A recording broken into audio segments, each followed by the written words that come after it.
Ladies and gentlemen, today I'm going to discuss something that might just set somebody free in this room. I want to talk to the woman who's been hurt, betrayed, disappointed by someone she trusted. Maybe a man you gave your heart to, your time to, your prayers for. And yet he still left you broken, confused, and questioning your worth. I'm talking to the woman who's smiling on the outside but bleeding on the inside. Baby girl, I see you, I feel you, but I came with a word to shake that pain loose off you today. You see, when a man hurts you, the enemy wants you to believe that your power left with him. He wants you to think that because someone couldn't love you right, you must be unlovable. That is a lie. That is a bold-faced lie. Because the truth is, your worth was never up for negotiation. Your crown didn't fall off just because someone refused to recognize it. Sometimes people mishandle you because they don't know what royalty feels like. And when that happens, you've got a choice. You can either break down or you can rise up and confuse the very hell out of that pain. Let me tell you how you do that. You smile like you're winning, even when your heart is still aching, even when your voice trembles, even when you want to stay curled up in bed. You get up, you pull that hair back, you straighten that back, and you smile. Not because you're pretending, but because you're prophesying. Oh, come on, somebody. That smile, that's not fake. That's faith. You see, when you smile after being hurt, it does something supernatural. It tells the pain, you don't own me. It tells the enemy, I might be down, but I'm not out. And yes, it confuses the one who hurt you because what they expect is brokenness. What they expect is begging. What they expect is you stuck on their inconsistency. But you're going to give them grace and a grin. Let me say that again. You're going to give them grace and a grin. Because here's the thing. People who hurt you want to control your emotions. But the moment you refuse to let their actions define your joy, that's the moment you take your power back. Oh, they didn't expect that. They expected a breakdown, but baby, give them a breakthrough. Smile like you know who you are. Smile like you know who your father is. Smile like you've seen the end of the story, and this moment is just a plot twist, not the conclusion. I remember a time when I had to smile through pain. And I don't mean that Instagram smile, I mean that God, it hurts. But I trust you anyway kind of smile. That I don't feel it, but I know you're working kind of smile. That smile was my weapon. It was my testimony in motion. Because every time I smiled when I could have cried, I was reminding myself and the enemy that I am still here, that my spirit is unbreakable, that my joy is not a reaction, it's a declaration. Let me help somebody here. Don't wait until you feel good to act like you're healed. Sometimes you've got to act your way into healing. You've got to smile your way into breakthrough. You've got to praise your way into peace. That's how you confuse the very ones who thought they had the last word in your life. They don't get to write your story. They were just a sentence, baby, not the whole chapter. So yes, when he hurt you, he thought he ended something in you. But what he didn't realize is that he activated something even greater. He woke up a woman who's about to walk into purpose with fire in her belly and grace in her step. And that smile, that's your evidence. That's the proof that the weapon formed, but it did not prosper. Oh, come on. That smile says, I am not who I was when you left. That smile says, I've cried, but I didn't drown. That smile says, I'm not just surviving, I'm becoming. And if you're sitting there thinking, Sarah, how do I smile when I feel like my world is falling apart? Baby, you don't smile because of where you are. You smile because of where you're going. You smile because you trust that God is turning this pain into power, this heartbreak into healing, this trial into triumph. You smile because you know that even though you're in the fire, you won't come out smelling like smoke. So yes, today we smile. Not because it's easy, but because it's necessary. Not because we're denying the pain, but because we're refusing to be defined by it.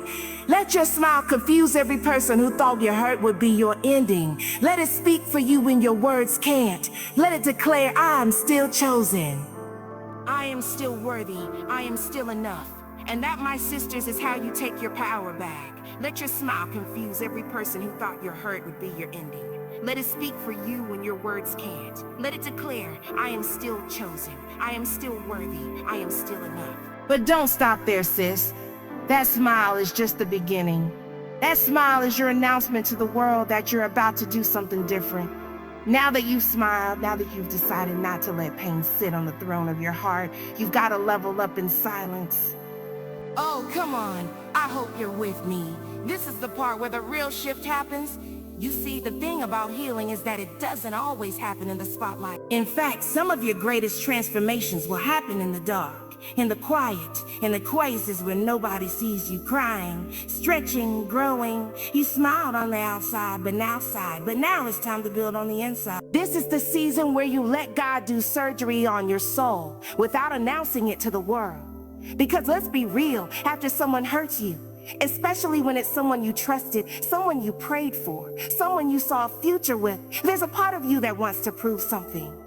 You want to let everybody know, I'm good, I'm unbothered, look at me now. But baby, true elevation doesn't need an audience. And leveling up, that's not about proving anything to them. It's about discovering everything within you. Don't get distracted trying to post your healing before you even receive it. I know. We live in a world where people post pictures of their meals, their vacations, their relationships, even their healing journeys. But hear me when I say this. You do not need to perform your progress. You just need to live it. See, when a man hurts you, it can feel like everything in your world pauses. It's like your dreams take a backseat, your confidence stumbles, and you forget who you were before you started loving him more than you loved you. But now is the time to remember. Now is the time to reclaim. To level up is to say, I'm no longer waiting for someone else to choose me. I'm choosing me. And here's how you do it. Quietly, you start waking up early again. You start writing again. You go back to school. You hit the gym, not for revenge, but for renewal. You read those books, you cut off those draining conversations, you pray deeper, you worship harder. You start asking yourself, what do I want? Because when a man has hurt you, one of the first things you lose is clarity about your own desires. But silence has a way of helping you hear your own voice again. And yes, sis, it's gonna feel lonely sometimes. Growth can be isolating, but that isolation is not abandonment. It's protection. God will remove the noise, the distractions, the opinions, so that he can whisper destiny back into your soul again, back into your soul. Super two.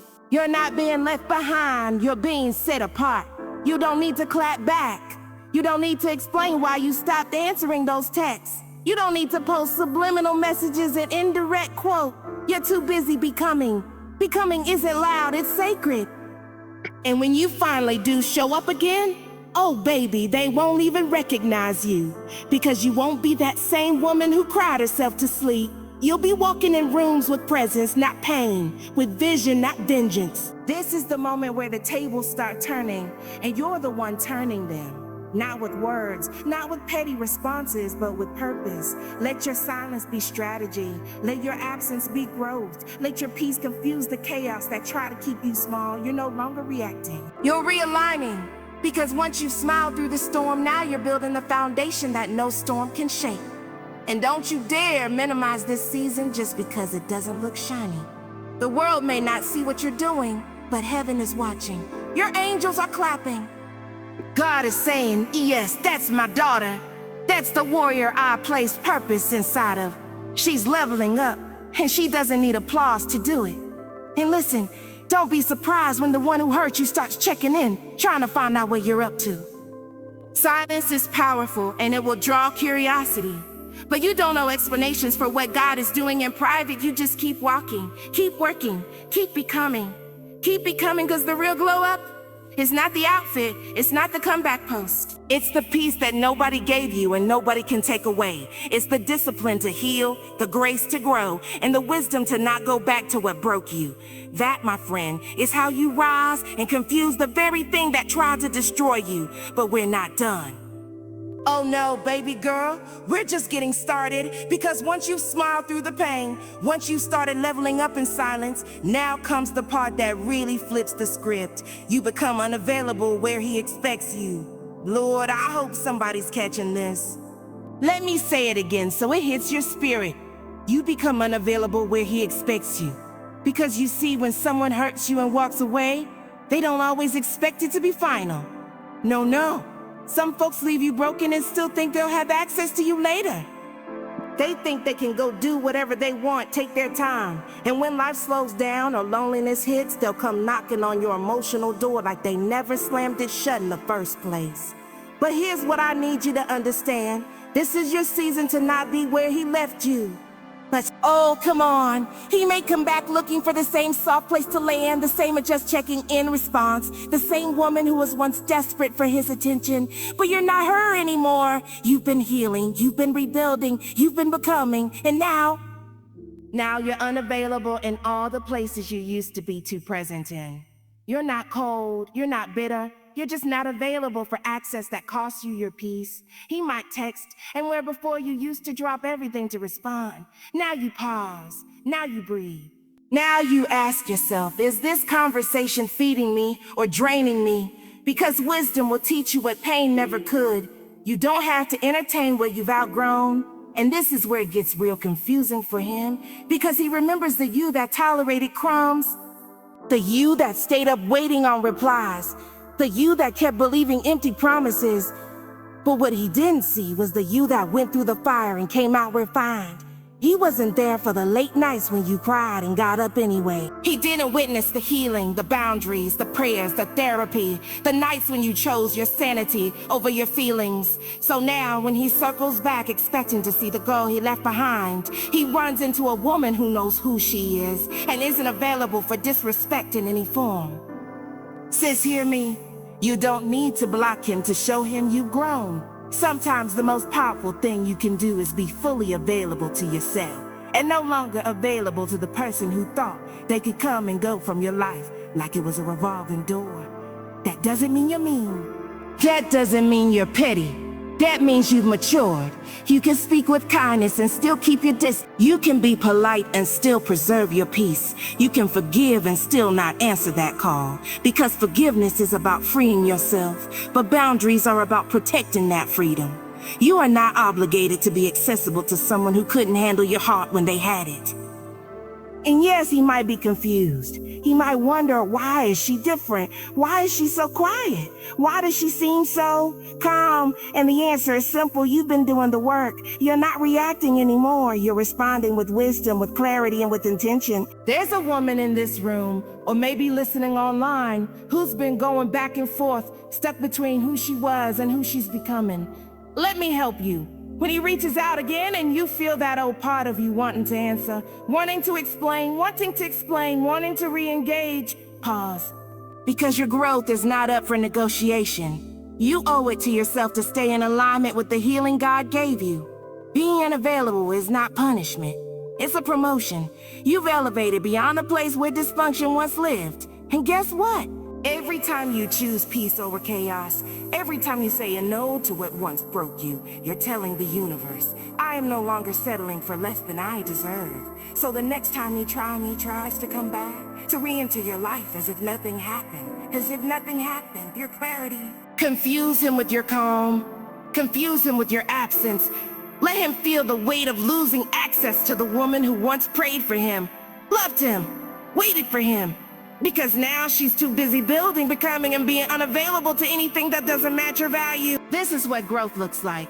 This is what healing looks like. Not loud, not angry, but free. And nothing confuses someone who thought they still had you like realizing they can't reach who they once hurt. But we're going even deeper now. Because when the calls stop getting answered, when the old doorways close, when the woman he left behind is no longer standing at that emotional threshold, here comes the moment that really hits different. You let your actions clap back. Not your words, not your posts, not your energy, but your life. Your progress, your peace, your fruit. Because let me tell you something, sis, you don't have to speak to be heard. In fact, some of the loudest things you'll ever say are said with your discipline, with your consistency, with the way you pick yourself up and move forward without needing revenge, without needing to prove your worth to someone who already had a front row seat and still chose to walk away. See, earlier, we talked about smiling like you're winning, a quiet storm of strength. Then we moved into that silent season of leveling up when nobody sees what God is doing behind the scenes. And we just spoke about how being unavailable where they left you creates that holy confusion. But now, we're stepping into a season where your actions do all the talking. And baby, they speak fluently. This is where you stop announcing and start becoming. This is where you don't argue about your value, you embody it. You don't talk about your healing, you walk in. You don't have to tell them you've moved on. They'll see it in the way you laugh with freedom, walk with peace, and live with intention. Because when you were hurting, you prayed, you journaled, you processed, and now it's time to execute. And when you start showing up differently, not for them, but for you, that's when everything shifts. You start attracting different opportunities, different people, different energy. Why? Because healed people live on a different frequency. You're not triggered the way you used to be. You're not running back to the fire that burned you. You're not chasing closure. You're creating wholeness. Let me tell you something personal. I used to think I had to defend myself, explain myself, make people understand my heart. But I learned that the best explanation is elevation. The best response to being misunderstood, mishandled, or underestimated is not a clapback. It's a come up. It's being so focused on your healing, your growth, your divine assignment that you don't have time to go back and forth with anybody who doesn't know what they lost. Sis, your actions carry anointing. There's something sacred about a woman who walks away from what broke her and builds anyway, who chooses to glow instead of grieve, who uses her pain as material for purpose. That kind of woman, she's unstoppable. And let me be real with you, he may watch. Oh yes, he may see you living, smiling, succeeding. He may hear about you starting that business, finishing that degree, raising those babies, serving in purpose, shining like never before. And he may even reach out, trying to reconnect with the version of you that no longer exists. But let me remind you, you are not her anymore. Your actions told the story that your mouth didn't need to. Because every time you choose peace over pettiness, progress over drama, purpose over distraction, you win. You win in a way that no apology could ever compensate for. You win in a way that no explanation could ever clarify. You win in a way that doesn't just confuse him, it convicts him. Because now he sees what he mishandled. He sees the value he overlooked. He sees the woman you became in the ruins of the relationship he broke. But we're not doing it for him, are we? No, we're doing it for her. The version of you that cried herself to sleep. The woman who stayed longer than she should have. The girl who didn't know how powerful she was. We rise for her. We level up for her. We stay unavailable to chaos for her. And we let our actions speak for her. Because, baby, there's no need to post about how you've changed when your energy shifts the whole room. There's no need to tell him you've healed when the peace in your voice carries that evidence. There's no need to argue about what he did when the fruit of your life says, I grew anyway. Let your daily discipline be your response. Let your soft life be your statement. Let your boundaries be your microphone. Because there's a power in choosing not to respond the way they expected. There's a strength in showing up for yourself after someone failed to show up for you. And the woman who can walk away with grace, build without bitterness, and elevate without ego, she is divine disruption to the cycles that once held her hostage. You're not just healing, you're becoming a whole new blueprint. And every step forward you take without saying a word is a clap back wrapped in wisdom. She is divine disruption to the cycles that once held her hostage. And now this is where we step into a realm the enemy hoped you never access. This is where the confusion becomes complete. Cause it's one thing to smile when they expected you to break. It's one thing to level up without making noise, to be unavailable where you were once too present, to let your actions speak louder than your pain. But what really confuses him, what absolutely shakes the ground he used to stand on in your life, is when you bless him anyway. Oh, I know that's not what you expected me to say. I know that doesn't sound like justice, but hear me, woman of God, forgiveness is the highest form of power. When you bless what broke you, when you speak life instead of curses, when you pray for the one who wounded you, not because they deserve it, but because you're too anointed to carry that bitterness, you take your power back on a whole new level. And no, I'm not talking about blessing him by letting him back in. I'm not talking about pretending it didn't happen. I'm talking about that kind of blessing that happens in your private moments with God. When you're on your knees and you whisper, God, I release him, I forgive him. Not because it didn't hurt, but because I refuse to let it hold me. That's the kind of strength hell can't predict. That's the kind of maturity that angels celebrate. When you've been hurt, overlooked, discarded, and you still choose light over darkness, mercy over malice, grace over gossip. Oh sis, you're dangerous now. Because see, the enemy expected you to become hard. He expected you to be jaded, to become bitter, to wall off your heart and lose your softness. But instead, you chose to remain tender. You chose to love again. You chose to bless the very thing that broke you by saying, I don't need to hate you to heal from you. That's not weakness. That's warfare. That's what real deliverance looks like. That's when heaven knows you're no longer just recovering. You're rising in divine authority. He might look back and expect a woman who's still holding a grudge, still rehearsing the betrayal, still counting the scars. But instead, he finds a woman walking in peace, blessing him from afar, praying he finds healing too. And that's confusing. That's powerful. Because now you're not just healed, you've been transformed. And let me pause right here and speak to the woman who's asking, but Sarah, how do I bless someone who devastated me? How do I release the one who left me shattered? Baby, you do it for you. You don't bless him because he earned it. You bless him because your destiny is too great for your spirit to be weighed down by bitterness. Every time you choose peace over pettiness, every time you say, God, handle it, instead of plotting how to get even, you are walking in your divine identity. You are declaring my story is too important to waste time keeping score. This isn't about him anymore. It's about you, your wholeness, your freedom, your legacy. Because someday someone's going to come into your life and thank God that you didn't let that heartbreak make you hard. Someday you're going to pour into someone else, and the oil that flows from your healed wounds will anoint their healing too. Someday your children, your sisters, your circle, they're going to see how you handled betrayal with grace and strength and say, and that's what a healed woman looks like. So yes, smile through it. Level up in silence. Be unavailable to what once distracted you. Let your life do the talking. And then bless him anyway, because that's where your power multiplies. That's where your testimony becomes untouchable. That's when confusion turns into conviction. And not just for him, but for every force that ever tried to count you out. And don't get it twisted. Blessing someone doesn't mean you go backward. It means you go higher. You're not handing the access, you're handing over to God. You're saying, I don't need to carry this pain any longer. I'm too full of purpose to be full of resentment.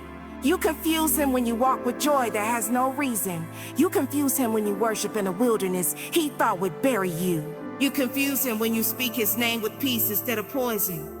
Because it says to him, you were never my source. God was. God still is. Let your forgiveness be firm. Let your boundaries be firm. Let your love stay pure. And when they look at you and wonder, how does she rise like that? You'll know it was the healing, it was the silence, it was the growth, it was the elevation, but more than anything, it was the blessing. You blessed who it hurt you, and in return you became untouchable. Final thought, sis, you didn't just survive, you evolved. And what the enemy meant for harm, God used as your launching pad. The heartbreak didn't break you. The confusion you created in the aftermath of that pain wasn't for revenge. It was a mirror to your transformation. He thought he could hurt you in return to find the same woman. But instead, he found a woman reborn. You smiled when it hurt, leveled up without noise, denied access with grace, spoke through your actions, and then you blessed him anyway. That's divine. That's powerful. That's kingdom maturity. So don't second guess who you're becoming, this version of you. She's the evidence of answered prayers. She's proof that healing is holy, that silence is strategic, that boundaries are beautiful, and that peace is a praise in motion. Keep confusing them, queen, not out of spite, but from a place of unshakable wholeness. Because the most unstoppable woman in the room is the one who knows who she is, knows where she's going, and refuses to carry anything that can't come with her. You're her now. Walk in it. Crown sparkles.